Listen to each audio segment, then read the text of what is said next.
episode for the Note Closer Show. So thank you guys for joining us live here on Monday morning. If you're just tuning in, we host Monday at noon Central Standard Time coaching calls with our WC Income members. So if you're listening in, hey, great. If you're watching the replay of this video, that's awesome. You can get signed up by signing up for a monthly membership by going to noteumbrella.com. It's $97 a month to get access to it. And hey, guys, hopefully y'all had a great week. It's good to be feeling back to normal after being out for over a week with the flu. Just kind of kicks you in the gut and didn't feel like anything. It wasn't COVID. It was just the flu, like what everything's going around. But back to normal. And we didn't meet last Monday, but we did have some stuff come in, and I've uploaded that stuff to Basecamp for you guys to take a look at. Now, I originally thought that I would take the time like we did 2 Mondays ago to break down 3 assets, but I thought it more valuable just in the last hour and a half, actually probably the last hour, to actually dive into a different tape that I uploaded to Basecamp for you all. And so, whereas beforehand we picked 3 assets off of the non-performing notes, there were some reverse mortgages and some traditional first mortgages in Florida, Indianapolis, and Texas. And I want to thank those that joined in, and we've got that episode out for you guys. But I thought it more valuable based on a conversation I've had in the last week with a tape that I uploaded last Thursday or Friday to Basecamp. Now, I wanted to give some color or insight into the conversation. Now, I got to first give some shouts out and props to John and Veronica Gore, who've done an amazing job. I think they've closed on 20 notes in their first 90 days as coaching students. They are kicking ass and taking names and raising capital too, and just doing a tremendous job. I'm so proud of them. And one of the things that we've helped them do was actually buy some notes. I actually made some introductions to a couple guys that I know have bought notes, sold notes, who have marketed some notes. With a contact that is actually the previous one-on-one coaching student from over 5 years ago, guy in Indianapolis. I won't give his name. But when he first came to one of my classes years ago, he was doing some fix and flips, in the Indiana area. He's kind of gun shy. He had a deal or two go south. Who hasn't had that? He was, kind of nervous at that, but we helped him overcome that, now to the point where he has bought over 300 notes, raised about $5 million in private capital, and he's in the process of closing out one of his funds that he put together. Now, he sent me, we'll just call him Chand, sent me, we've exchanged emails, we've jumped on the phone and talked. He's a great guy, absolutely love and adore him. And he was, we helped John and Veronica buy about 12 to 14 notes from him directly, some performing notes and some non-performing notes. Well, Chand sends me an email, says, hey, I got a tape coming out that I'm looking to move. I think your students would be interested. I'm like, okay, great. Let's take a look at it. Send it over to me. Well, he sends me over the tape. Well, first and foremost, this is actually last Monday afternoon. He sends me over just the addresses with like no other information. I'm like, I can't make any bids on these. I don't know the UPB. I don't know payment history. I mean, give me a simple download. He goes, well, my assistant handles it. I'm like, okay, that's fine. I'll wait till she sent him. Well, he sent me another tape. Again, information is missing on it that we can't make off of it. Finally, on Wednesday morning, I get the accurate tape to me. Well, Tuesday afternoon, I picked up the phone and gave him a phone call. I said, hey, man, tell me what's going on with this tape. And this is one of the most important things that you need to do. If somebody sends you a tape that you're soliciting, you're reaching out to them, hey, do you have anything available for sale? It's important to ask these questions. All right. It's very important to ask these questions. So, okay, what's going on with this? He says, well, this is the tail end of the tape. Now, for those of you that don't know what that means, it doesn't mean it's the, things swinging by, but it really kind of is when somebody says it's the tail end of the tape. Most funds, banks, whatever, they'll buy a portfolio of notes, right? And it's usually divided up into like 3 categories. You have the pristine, the best assets. That's usually your top 25%. Okay. That's your stuff that you're going to make most of your money back in on the purchase. Now, that might be 25% of the value, maybe 25% of the assets. It just varies. It's just, don't hold me straight to those percentages, but you have the top percentage. That's the cream. You have the middle percentage of the tape and the assets. That is stuff where you're making your money on. You're making your money on that stuff because those are the ones you're modifying. Those are the ones you're reinstating. They're not, huge money makers, but they're money makers, right? They're cash flow. The third tape or third part of that is the tail end of the tape. It's like the last 25%, the last quarter of the tape. This is stuff that's uglier assets. And in this case, they might not be ugly assets. It may just be the final chunk of notes that they need to sell off that they haven't focused on. So I asked Chan this. I said, well, what is he? He goes, well, this is the tail end of the tape. I'm like, okay, so you need to move this. He goes, yeah, I need to move it relatively quickly. I'm like, okay, great. That's why I'm like, he has all the collateral files already in a Dropbox file folder to take a look at. Payment histories, that kind of stuff. It just transferred from one of the servicing companies. And I said, okay, great. So I go, when did you need the fund to close out? And he goes, last December. I'm like, oh, so it's been a while, not December of 2023, but December of 2022. And COVID dragged things out. I said, oh, you really need to dump these. He goes, yeah, but I don't need to take a loss on these. I don't need it to be ridiculous, but I need to try to move these relatively quickly. I'm like, okay, that makes sense.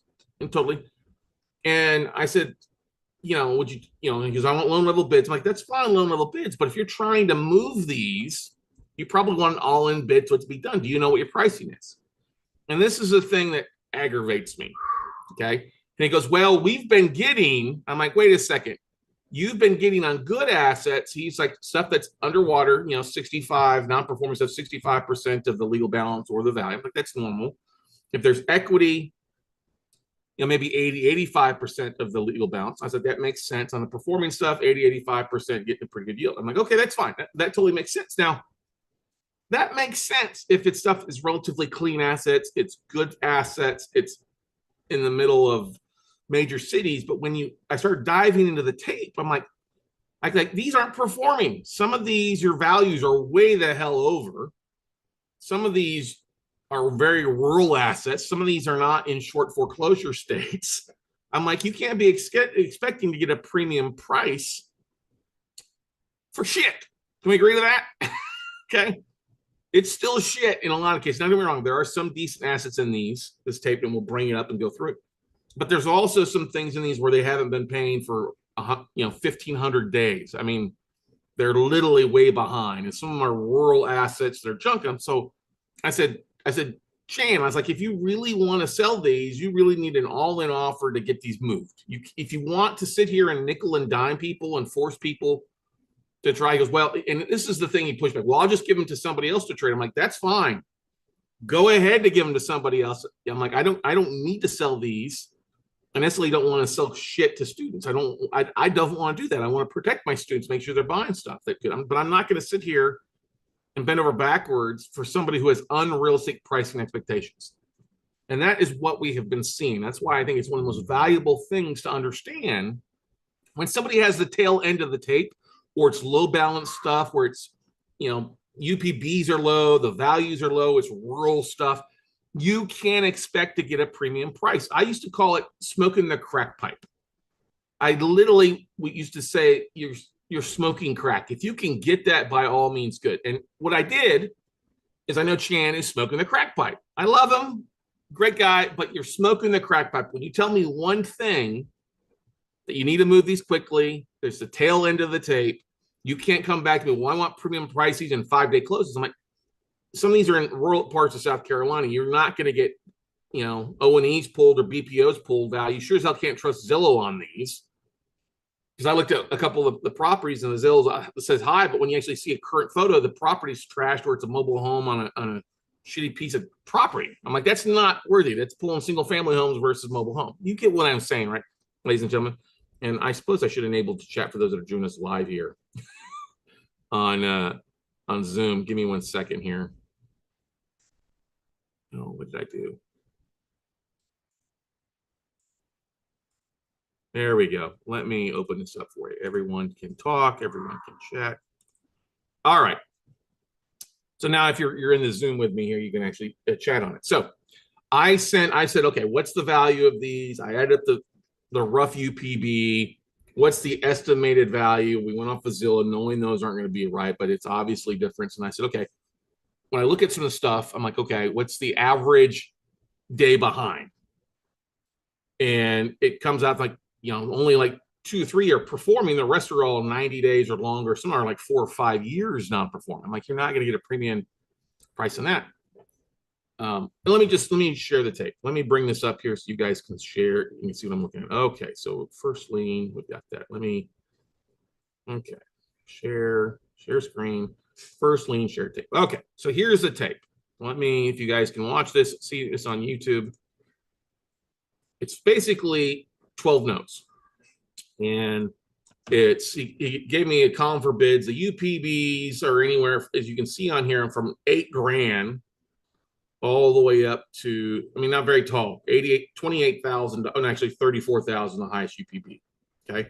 But 27, if you figure the average UPB on this stuff is 21,000. So low UPB. Give me the borrower's name, the address, to give you a bit of an idea location: Chicago, Illinois, Mingo Junction, Ohio, Sellers, South Carolina, Latta, South Carolina, Dillon, South Carolina, Hammer, South Carolina, two more in Sellers, South Carolina, Lynchburg, South Carolina, one in Meridian, Mississippi, Cahokia, Illinois, Brook, Indiana, and Saginaw, Michigan. Okay, so all of them except the Saginaw, Michigan, are in judicial states, and you're talking about it since they're South Carolina.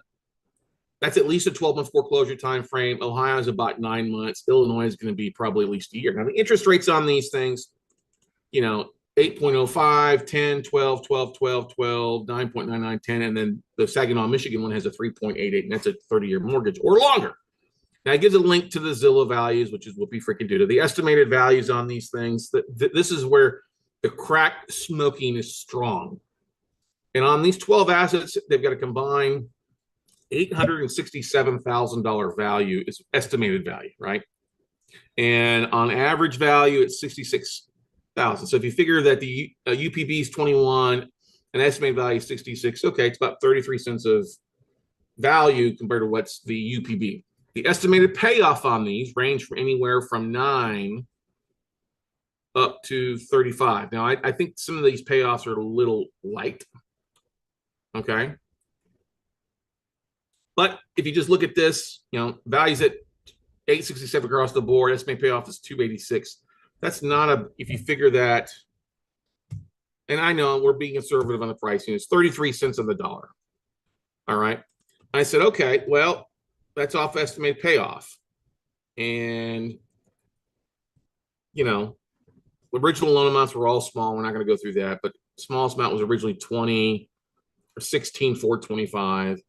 These were originated anywhere from 2006, or actually 2002 is the Saginaw, Michigan one's old.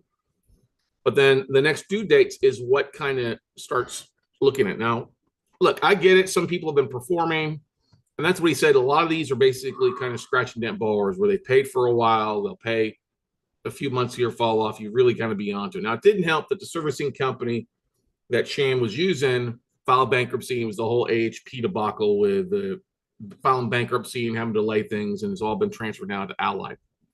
But I'll give you an example. When you look at this, there's one that's performing, one that's 2 months behind. I'm sorry, one that's performing, two that are 1 month behind, one that's 2 months, two that are 90 days, one that's 4 months, one's 8 months, one's a year, one's 9 months, and one's like 4 years old. Okay. Past days are through. So if you figure that, yeah, it's not really, only 3 are technically semi-performing on this. The rest are kind of following that thing. Now, last pay dates on these are, July of last year, February of this year, January of this year, December, November, February, January, February. So some of these have made payments with all in the last 6 months.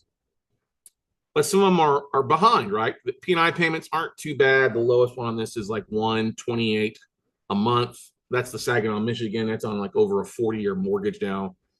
Some of these have escrows. Only 3 of these have escrows included.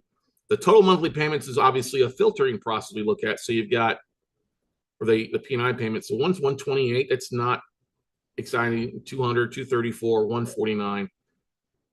It's not that exciting. Maturity dates on these are all kind of relatively. The one that did scare me was the Saginaw. The Saginaw, Michigan one was the bottom one. Maturity dates March of 2057. Okay, 2057. So that's a long ass thing, and that's why it's only $120 a month. Now, one mortgage.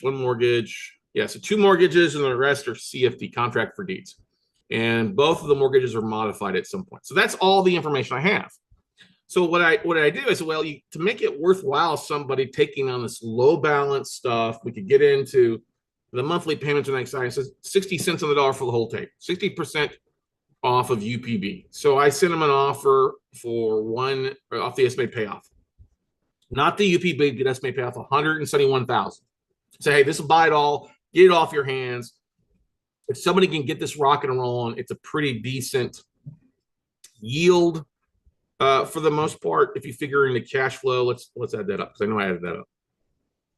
Yeah, so if you get all the bars back on track and start making payments on time, it's $4,800 a month, 4841. It's 58 grand a year, and if you figure that 58 grand a year divided by the 171, it's like a 34% cash and cash return, which is pretty good. Well, I sent that to him. I said, hey, I've got a student I've got an investor client who's willing to take all this junk off your hands, close us out on that stuff. I said, there's probably a bunch of taxes owed on some of the stuff, so let's reduce by taxes. Well, first I'll get an email back. Don't ever send me an offer like that. There's taxes owed. The equity, I have to take care of those. I started laughing. I was like, it's like your values on these are smoking crack. I said, if you want a 5-day close on these, then you need to go provide BPOs and O&Es, updated values, and updated titles. If somebody's going to use their IRA, they're going to need longer than 5 days to close. You need to close by the end of this coming Friday. It's not going to happen, right? I'm like, you're literally smoking crack. It is not going to happen. You are wanting in one hand and shit in the other one. I can tell you right what is going to fill up first. The shit in the hand is going to fill up faster than one and everything. And then if you try to pitch it to somebody like David Polio to try to market, he's not going to get any offers on this stuff. I'm like, you've got an offer in hand. I go, what number do you need to close out your fund? If you need to close out your fund, close it out, move on. If you're trying to be greedy and squeeze the last dollar out of it on this junk, you're going to be holding this long because you got to realize you're paying non-performing. It's now costing you $90 a month at least for a non-performing note on 10 of these. It's cost you $900 a month in servicing, not alone any insurance costs and other stuff along the way. Get the stuff sold. You know what I mean? Well, he came out, well, I'm not going to accept that offer. I'm not going to do it. I'm like, well, then just send it to Polio. Good luck with it, right? But I wanted to share with you because when you start diving into the stuff, some of those, a couple of these might make sense to offer they're low balance stuff. That's the thing. If you're going to use your IRA, it might make sense on some of the stuff. But like what he said on this one, I said this one in Saginaw, the interest rate is at it's $128 a month. Okay. The payoff is 26. It's at 3.88%. Now, it's not a bad looking property. I've actually got it pulled up. Let me share the screen here. I thought I had it pulled up. Here it is. This is the property in Saginaw. It's not a bad looking little house, right? Okay, cookie cutter. Somebody's living in it, but it's only $128 a month. And you figure in that you're going to pay $30 a month, probably for service. Just say 25. You're making $100 a month on it. You hope they pay on time, right? $100. That's $1,200 a year. That's not exciting to do that. I mean, on the most on this, I wouldn't offer 50 cents on the dollar because if you go back to the 50 cents on the dollar on the tape, that's 13,000. You're making a 9% return roughly on that. And he goes, well, I'll find an IRA investor who wants to make an 8% return on their IRA. I might give a 25% discount off of that. I'm like, that just doesn't make any sense. All right. And here's the thing. We are seeing crack smoking rampant throughout the industry. Like Cal Ewing was making some offers on some stuff. And it was some low balance stuff, but he was making an offer and the guy got all pissed off at it. And I'm like, listen, you've had this. These are contract for deeds. If they've been performing, We know what you bought them at because it's registered on a contract for deed. You can actually look at the county records and see what somebody paid for a contract for deed. If the deed's filed, you can see what they paid for a contract for deed because it's a deed transfer at that point, right? You paid this. If they've paid on time, like you say, you've made your money back and then some. And the offer I'm giving you is above what you paid for the note. So you've got all this cash flow. Oh no, I can't accept it. I'm like, this is a low balance loan. You got to realize just because you think it's 128 or 258 your P&A, it's not all. Most of that's not interest anymore. A lot of it's principal. So it's a buy down. You have to be more conservative in your offers when you're spending on low balance stuff. And I honestly, anything that's really that balance, you probably should not be using somebody else's funds, ladies and gentlemen. You should probably be using your IRA or your own funds. That way you're, or if you've got a partner and you want to put some money together for yourselves and buy something to get the roll. That makes sense. That makes complete sense to do that. But go out and borrow somebody else's money at 7-8%. It's really hard to make any money on something that, it makes sense for that. Now, does it make this go a little bit higher? Maybe it does go a little bit higher to do that. So you're getting a 20% on the front end, but you'd have to analyze all these things. Yeah, some of these are like, let's start looking at some of the stuff. Like, let's do this one. Like the Chicago. We all know my love for Chicago, right? And if you haven't had a chance to go back and listen to the previous episode of Crystal Heyman from the Stacking Deeds podcast, her talking about building fourplexes on empty lots in Chicago, it's well worth listening to. It's a great episode and really liked what her journey is to share about that. So let's go and let's just give you a bit of an idea. So if we look at this asset, this one's in LaSalle, in Illinois, Chicago. It's this little blue house. I've already looked at some of these assets. This is a photo from 2 years ago, July 2022, so 18 months ago. So it's not a bad looking little house, but somebody's got the rug. I can't tell if that's not a rug, if it's occupied or vacant. Okay.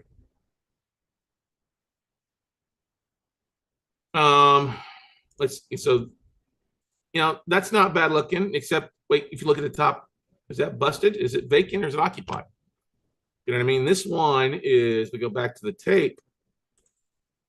This one, estimated value is 139. They only owe 18. Date of note was originated in 2011. They haven't paid since almost a year ago. This is a year behind, 9 months. It's only a $210 a month payment. It's not that exciting. They're behind. That's the thing. To get a 16%, you got to get roughly 50 cents on the dollar of this one if it makes any sense. It just doesn't make any sense. Mingo Junction, that's out in the middle of nowhere.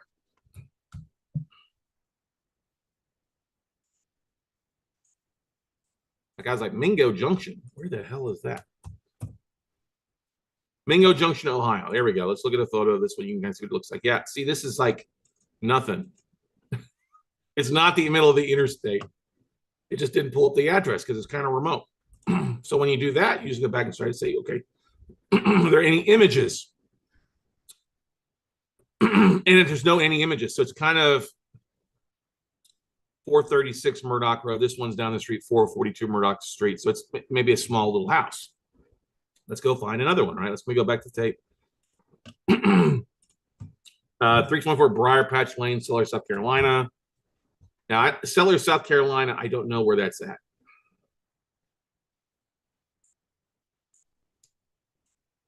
Oh, come on. There we go. 324. So you can see it looks like it's a mobile home. Let's go to the maps and see if we can. Yeah, so it's kind of, yeah, here we go. 324 Briar Patch. That's the photo. And this is from 2008. So you can tell, sorry guys, my throat's giving me issues here. So you can tell by looking at this old photo, it's a mobile home on like a lot because there's other mobile homes out here. So I don't know what kind of condition the mobile home's in. That doesn't really excite me, okay? Now, if I lived in that neck of the woods and I wanted to pick up a mobile home on an acre or half acres, they look like they're pretty good sized lots.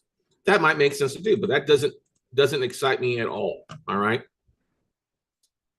And I don't think the value is 73. Estimated payoff on that one's 29. They're 4 months behind. Actually 5 months behind because that's, they're coming up on 4 months behind. That one doesn't really excite me. Let's look at this other one in a lot of South Carolina. Now, if you lived in South Carolina, or like especially sellers, there's one, two, three of these in sellers, South Carolina. If you got a realtor or you got family neck of the woods, it might make sense to take a look at those. Okay. Here's the other one. Oops. My screen sharing acting all goofy here. You can see here's another one. This is 224 Acorn Road. And this is from 2008. Same thing. It looks like it's a single wide on an acre. Okay. Yeah. Don't know the bed bath, don't know the square footage. It doesn't tell us anything, but it's giving these prices. Look at these prices: 154, 213. Well, these are single family homes. All right, single family homes. Okay, it just doesn't make sense. It's just let's see here. Briar Patch. Lorelei asked, "What's your thoughts on Briar Patch Lane, South Carolina?" I don't know. Let me go back here. Briar Patch Lane, South Carolina. Okay, so maybe I was at one. So Briar Patch. This one is 12% interest rate. Values. I don't think it's 73. Payoffs 21, 42. Data note. Next due is February. I'm sorry, December. It's so yeah. Okay, so they paid through November, so they're technically. So here's the thing. So yeah, Lorelei says the last paid was February. So they made a payment in February, but they're still due for December. So they're 60 plus days behind. Now, the great thing about that is it's 564 month payment. It might actually be the one. It's actually at the it's actually the highest paid mortgage on this one. Now 564.75, but you're buying a mobile home out in the middle of nowhere. That's the thing. 564. It might make sense, but he's probably based on this one. If I know him, he's going to want, like he said, he's smoking crack. Let's run some numbers here. All right, let's go. So 21,494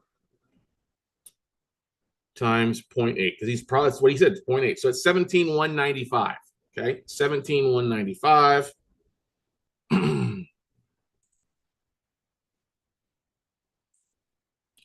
So 17,195. Okay, so now let's go over here and figure, if we figure P&I payment, 564.76 times 12 months is 67.77.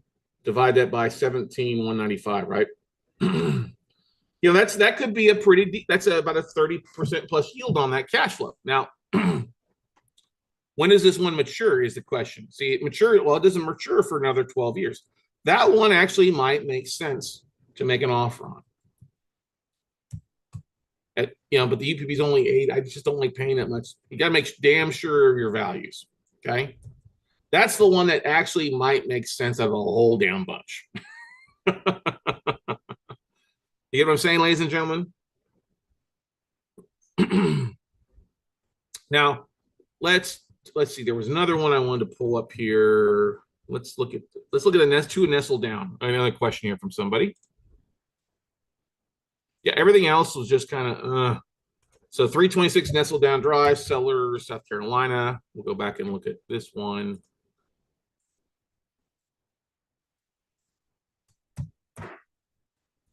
Yeah, see, it's out in the middle of nowhere again because it won't even map. It looks like it's a mobile home based on the overall aerial view. Same thing. It doesn't pull a value in Zillow.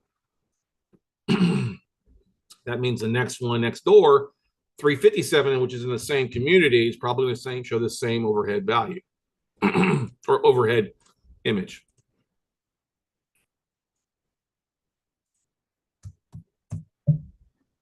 Yeah, see, it's kind of out in the middle of nowhere. Same overhead view. So those are things on those two. We go back to the tape. If you're in Sellers, South Carolina, I don't know how many people live in Sellers. Okay, let's look at that. How many people?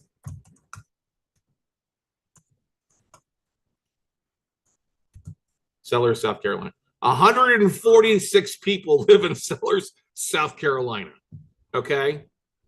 That's a pretty small ass little town where everybody, you want to go where everybody knows your name right there.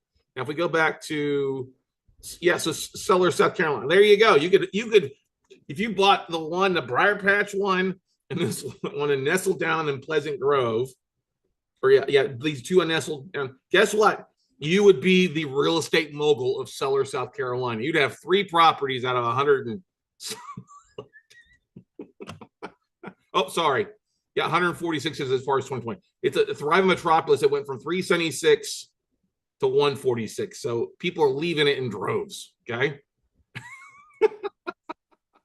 So that should tell you it might be damn hard to find somebody that wants to live in it. That's just way, way, way, way. Now let's see what Sellers is near. Yeah, it's just not much. What's it near? What's the biggest city it's near?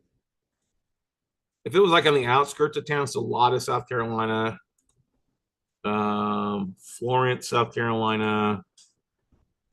It's south of Fayetteville. Yeah, so yeah, it's basically smack dab between Columbia and Wilmington, Carolina. Smack dab in the middle of the state. No. And that's what you get what I'm saying, ladies and gentlemen. It's not worth it to make offers on stuff that the numbers look good when it's rural like that. So right there alone, Lorelai, the numbers look good on that one. It doesn't look good as a deal. It looks like a dud just be based on where it is. You're not, I'm not going to pay 80 cents on the dollar for an asset that's out in the middle of nowhere. Okay. Questions, comments, concerns from you guys. Hey, Don. Hey, Linda. Hey, Lorelai. Hey, Peter. Hey, Sherry. Everybody else. It just doesn't make sense. Let me see if there's anybody's got any questions from the live stream here on YouTube. Because I mean, that's the thing is if you look at that, it just, like the previous tip we went through with the stuff in Indianapolis, in Florida, in Texas, that made more sense. I mean, those were decent assets. Even those had some better pricing on it. We got some better prices on that stuff to dive into it. So this, when you think of the fact that you've got to foreclose, and that's the thing about a rural asset, 146 people, it's going to be really hard to find a realtor in that neck of the woods. Okay. It's going to be hard to find somebody to serve, somebody to fix up the property, somebody to list it.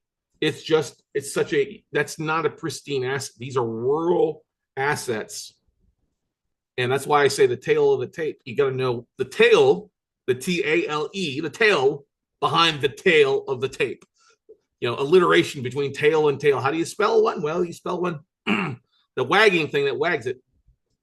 And that's why I'm like, listen, if you want a realistic offer, here's a realistic offer to buy that trade. I mean, we used to buy tail ends of tapes, but if they were junk, it was like 10, 15 cents on the dollar. It wasn't that much, but that was a different time frame. But still, you got to understand if you're going to buy something like that and you need to move, if you want to move something like that as a seller, you've got to incentivize the buyer to buy it all at once. Because that's the thing, nickel and diming, trying to make an extra $1,000, $2,000 on it. It just doesn't make sense. I mean, if you have to foreclose on these, South Carolina is a 12-month process to foreclose. Well, that's $2,500 to $3,000. There's no room in it based on only wanting 80 cents on the dollar. It just doesn't make sense, and it's not worth the time to market it. And part of the reason I shared it with you guys is that I want to go through that today with you this week on the coaching call. I wanted to share that with the audience out there too via podcast. It's just very important for you to realize there, it makes some decent things may look at. Now he came back and said, yeah, 50 cents on the dollar for the whole tape. That might make sense. It might. But you still got to do you got to look at your due diligence. You still got to look at stuff. It's going to make sense to foreclose. Are these assets in good condition? And if I don't want to buy a crappy mobile home on a lot where nobody's living around it, right? Questions, comments, concerns. I mean, the best looking asset on there was the Saginaw, Michigan one, but it's such a low interest rate and such a long term and low monthly payment. $128 a month. I mean, come on. It just doesn't make sense. I'm not going to pay 80 cents on the dollar for that. Okay. 50 cents on the dollar would only really give you about a 7% return, 7.2, 7.3. That's not desirable. And that's the thing, is it's okay to push back and tell people you're smoking crack. Okay. You are smoking crack. Why you're not making it? Some people get, oh, I got to get the most out of it. Well, yes, we all want, as traders and investors, we want to get the most that we can out of a deal. Okay. But at some point, it just makes sense to cut bait, get rid of it, move on, get what you can, and make something happen. Realize that there's more deals down the road. And that's the thing. I was cracking up at him when I was talking to Chan. He told me, well, I got 2 more tapes I'm moving out next week. I'm like, well, then these are different funds I think you're closing. And he goes, yeah. I was like, well, then just get these done. All these here sitting out there are it's just dragging you down. It's just becoming an arbitrage, an anchor around your feet, a ball and chain. Cut it and move on. All right. And when I told the student how you respond to his bid, we both had a good chuckle about it. And I said, yeah, it's not worth even pursuing. If he's going to act like that, then it just doesn't make any sense. So I see stuff in, ladies and gentlemen. I look at it. Does it make sense to position it to you? Yes, no. Sometimes I can, sometimes I can't. Sometimes the sellers don't want to deal with multiple offers. They want one buyer, one seller for it, and going from there. All right. Any other questions? Now, I did upload. I had another tape in. I'm still waiting on color on that I uploaded. It was the Ohio assets. 2 of them are basically performing. The rest were kind of non-performing. 2 were non-performing. That tape, the rest performing. I'm waiting to see what kind of color they want back as far as pricing on that tape of Ohio. And stay tuned throughout the week. We'll probably dive into some more of those Florida and Indianapolis assets on an individual basis, going through and breaking them down one at a time. And here's the thing, ladies and gentlemen, we're coming now. It's hard to believe that February is at the end. We've got 3 days left in the year of February. What do you accomplish this year? What are you looking to accomplish this year? If you're not getting things done, hey, maybe it's time you need me to kick your butt and put some deals that we can find some stuff for you. So feel free to reach out to me, talkwithscottcarson.com. I'm always glad to help out you guys, help you get rock and rolling.